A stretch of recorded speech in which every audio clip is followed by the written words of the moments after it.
হামজা চৌধুরীর কারণে বাংলাদেশ ফুটবল এখন বেশ আলোচিত। ইংলিশ লিগে খেলা এই ফুটবলারের সুবাদে লাল সবুজের দারুণ সম্ভাবনার দুয়ার খুলেছে এএফসি এশিয়ান কাপ বাছাইয়ে। সি গ্রুপে ভারতের বিপক্ষে ম্যাচে বাংলাদেশের জার্সিতে অভিষেক হতে পারে হামজার।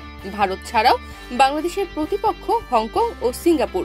দেশে ফুটবল মৌসুম চলমান, ফলে ফুটবলারদের ফিটনেস নিয়ে আলাদা কাজ করতে হচ্ছে না কোচ হেভিয়ের ক্যাব্রেরাকে।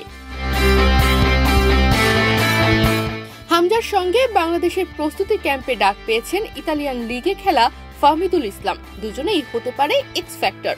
দলের সঙ্গে যোগ দেওয়ার আগে সুযোগ সুবিধা পরিবেশ হামজার উপযোগী করে তুলতে কাজ করছে বাফুফে। হামজা চৌধুরী দেশের ফুটবলের জন্য বড় একটা পরীক্ষা। ইংলিশে ফুটবলার দলের সঙ্গে স্বস্তি বোধ করলে আরো ভালো ফুটবলার আসার পথ আরো সুগম হবে, অন্যথায় নেতিবাচক প্রভাব ফেলবে। তাই হামজা ইস্যুটা ঝুঁকিপূর্ণ, যা বাফুফেকে খুব ভালোভাবেই সামাল দিতে হচ্ছে। কারণ হামজার মুখ থেকে নেতিবাচক বক্তব্য বের হলে অন্য প্রবাসী ফুটবলাররা আর বাংলাদেশে আসবে না।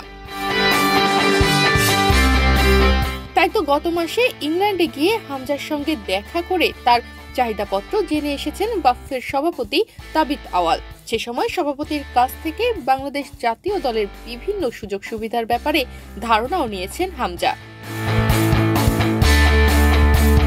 এরই মধ্যে বাংলাদেশ দলের চোট ব্যবস্থাপনার ব্যাপারে অধিকতর গুরুত্ব দিয়েছেন শেফিল্ড ইউনাইটেডে খেলা ২৭ বছর বয়সী ফুটবলার। এরই মধ্যে তার এজেন্ট বাফুফেকে জানিয়ে দিয়েছে যে ইংল্যান্ড থেকে ব্যক্তিগত ফিজিও নিয়ে আসতে চান হামজা।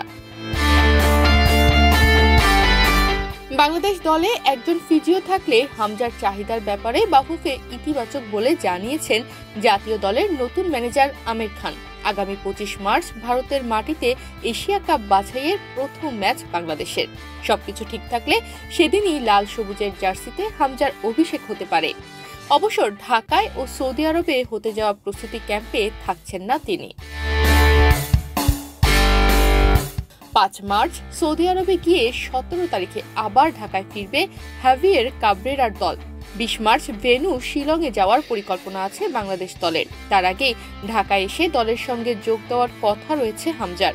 ২৮ ফেব্রুয়ারি ক্যাম্প শুরুর আগে দলে যোগ দিচ্ছেন নতুন ফিটনেস ট্রেনার স্পেনিশ পেলো জোসেফ এলিয়েন। তনিমা রহমান, বাংলাদেশ প্রতিদিন।